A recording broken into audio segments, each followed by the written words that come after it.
telling it. All of them was gone.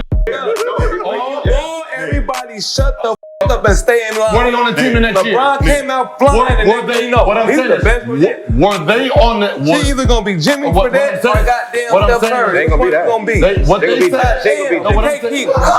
I'm saying is they felt girls who's gonna do the cheap shot that they're gonna try to point out and have the rules change for. Yeah. The rules are gonna change, but it's gonna be betterment for the team, for the league anyway, because it's gonna be more three-point shooting, more movement. If you're not allowed the physical girls to just be physical, they don't need to change the rules for it though. They don't need to change no rules. They just the game. I like the private jets, right?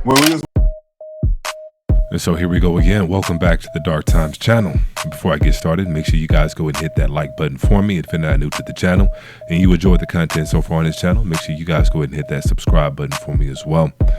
And so let's go ahead and dive right in. This is a video that just popped out with Gilbert Arenas and the crew.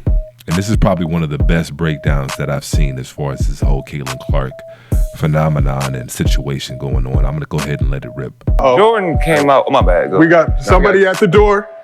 that's the only thing. Like, who is it? So we were just talking about a situation this weekend with Caitlin Clark, Kennedy Carter. WNBA is changing. It's changing fast, right? We didn't know who was going to bring it, like who was going to start it off. Obviously, we have people who've done it before, the Lisa Leslie's, the Candace Parkers, people who came in and kind of like brung a whole like storm with them. Mm-hmm.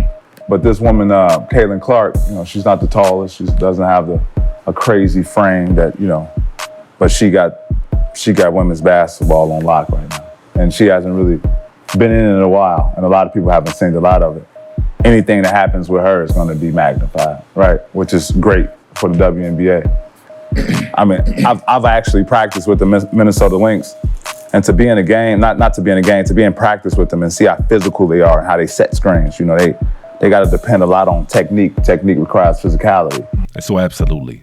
I agree with Patrick Beverly 100%. Anybody who's ever played against a female, any male that's ever played against a female in basketball, they can tell you firsthand how physical women play. And like Patrick Beverly said, they may not necessarily have the physical tools to be able to compete against a male, but for what they lack in physical tools, they make up in technique. And they make up in effort when they're playing against men. And so a lot of times, 9 times out of 10, they're gonna be a lot more aggressive. So the game is a physical game. I like the bump. I don't know if it calls the fall over, you know what I'm saying? Some extras put on you? Yeah, I don't think extra, but you probably caught off guard too. Yeah. You know, she probably been expecting that, but I mean, she knew this was gonna happen. Everybody kind of knew it was gonna happen. I did it with Lonzo Ball. Mm-hmm. People praised it. Mm-hmm. You know, they do it with Caitlin Clark, and people, you know, they want to go to the first extent to, you know, smother someone's name for doing it. So, you know, it's just different. Is it a part of the game? Yeah. Will she get it some more? Yeah. I mean, that just happens when you're a rookie. It's part of your rookie hazing on and off the court. It's part of the game. I mean, I played outside, you know, without referees and bumping.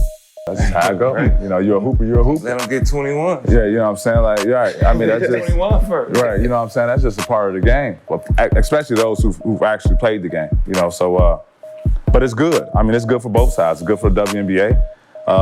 You know, I'm not saying that, you know, bumping people and all that is cool, but it's a part of the game, you know, so. So absolutely, I agree with Patrick Beverly 100%. It is what it is. Let them play. And this is part of a much longer conversation. I'm going to go ahead and post a link in the description because, like I said, this is probably one of the best breakdowns and one of the best debates that I've heard so far as Caitlin Clark goes. But it's still LeBron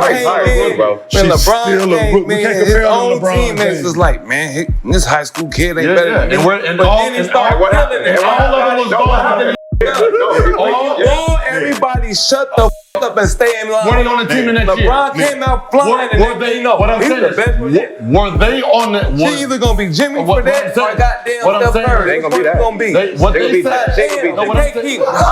I'm saying is they said. And so Nick Young probably had one of the best takes out of this entire breakdown, out of this entire debate. You know, she's going to be what she's going to be, just like LeBron and everybody else came in when they came in. They all had to go through it. And like he said, either she's going to be Steph Curry or she's going to be Jimmer Fredette. either way, she's going to be in the league somehow, some way.